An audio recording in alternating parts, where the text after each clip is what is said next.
As Congress considers legislation to remove Confederate art and statues from the Capitol building in Washington, D.C., a new PBS documentary, The Neutral Ground, explores why the imagery of the Confederacy is still so hotly contested more than 150 years after the South lost the Civil War.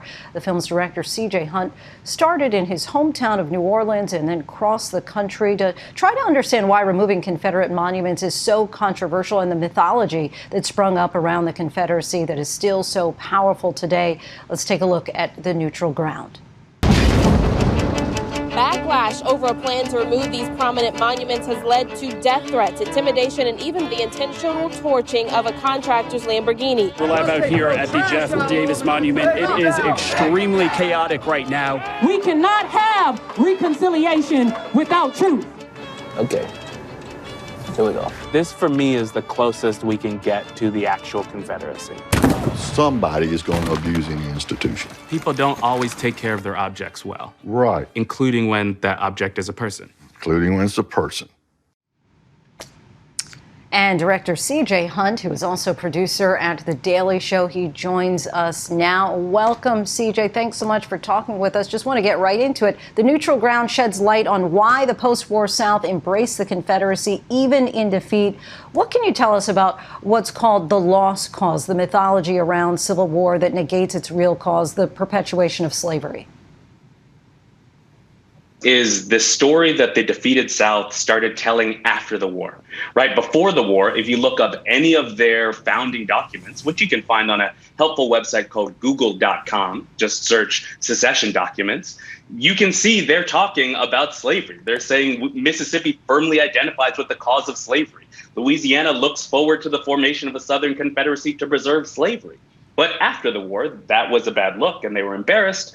So they started changing the story to be about home and states' rights. And now, I think in our time, we've seen a disinformation campaign be born. We've seen people say what you saw happen didn't happen. Those aren't insurrectionists that attacked the Capitol. Those are actually patriots. And the same thing happened after the Civil War. And they wrote that story into textbooks and into our monuments. And today, people think that that's our history.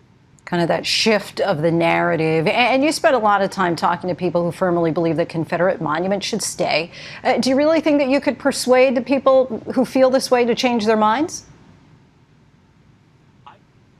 Too much in America, we talk about race as a need to persuade the other side. In violence against women, we don't say, if only men and women could sit down and we can persuade these men. I don't think it's any longer about persuading people who are into white supremacy to be less into white supremacy. I think it's just about teaching kids in school real history. We don't need to go out to reenactments and go talk to folks to change their minds. You just make sure that kids learn actually what happened in history, that they have the critical understanding to understand that our Constitution guarantees our freedoms, but at the time also guaranteed people's ability to hunt slaves. And there are lawmakers right now who want your kids to not be able to have the critical skills to understand that both things are true about America, and our job is to sort through that. The Neutral Ground has serious and also some lighter moments, but what stands out is your use of original documents and other evidence to really back up your work. Who did you feel like this documentary would be for as far as the audience that you're trying to reach? There are not a lot of people who are like, let's get hyped for primary sources, like certainly librarians, but I wanted to make this the type of documentary that I, as an 8th grader, would love to see. And the thing that is really heartening to me is, we premiered last night and I'm hearing so many people message us and say, my 12-year-old was so fixed on this movie. So this movie is for every student who wants a deeper understanding of history. This movie is for teachers who are teaching in a district where their governor is passing a law to say, make it harder for our kids to learn about history. This is for everyone who cares about facing the past and not looking away from it. But there are a lot of people who, to your point, get hype about embracing Confederate monuments. They do hold a lot of power just by virtue of being on public ground. What's the message that statues send to ordinary citizens, especially to people of color? People who get hype about Confederate monuments, and we know from Charlottesville that hypeness takes lives. So I think the message is, These were put up in the ashes of Reconstruction. These were put up in New Orleans by the same folks who not only attacked the government, but then killed cops in the streets and tried to take over the government. And then they became mayor and state Supreme Court justices. So the message at the time was the white South is back. And you can look at documents and look at the speeches at these times. The same people who were building Jim Crow into the law were putting these on our landscape. There's a reason that they didn't build these in cemeteries where all of them started. They built them in the middle of town because they said, this is what our towns will run on. So I think the message now is take that and put that somewhere else. It's like saying to your roommate, hey, can you take your underwear out of the living room and just bring it to any of the private spaces that you have access to? This doesn't represent all of us, and it shouldn't be in the common space. It seems like these fights over race and supremacy issues have just gotten much more angrier. Would you say that you're optimistic or pessimistic about race relations in these countries? Because, I mean, CJ, we can't even agree on whether or not to take the statues down. I know. I mean, I'm laughing because, as you know from the film, I laugh to keep from crying. And this film is not even talking about reparations. It's not talking about what to do about police brutality. It's not talking about prisons. It's literally just the lowest common denominator. Can we agree slavery was bad? And can we agree that people who perpetuated slavery don't belong on our highest spaces? Like, that's the level of debate we're at. And that's also the stakes of the debate. If we cannot agree that slavery was bad and we shouldn't honor those people in our highest places, how are we ever going to get to all the other more important things that we are trapped in? And I think that's what the film is asking. Do we have the moral courage to face our past? Right. And can we agree that slavery was bad? I don't know that we do in this country. I think that really is the right. Can we agree slavery was bad? Yes. Yes, that is what we are asking. I just want to get back to your because you're making light of it, and I get it. The analogy of the underwear with the roommate, right?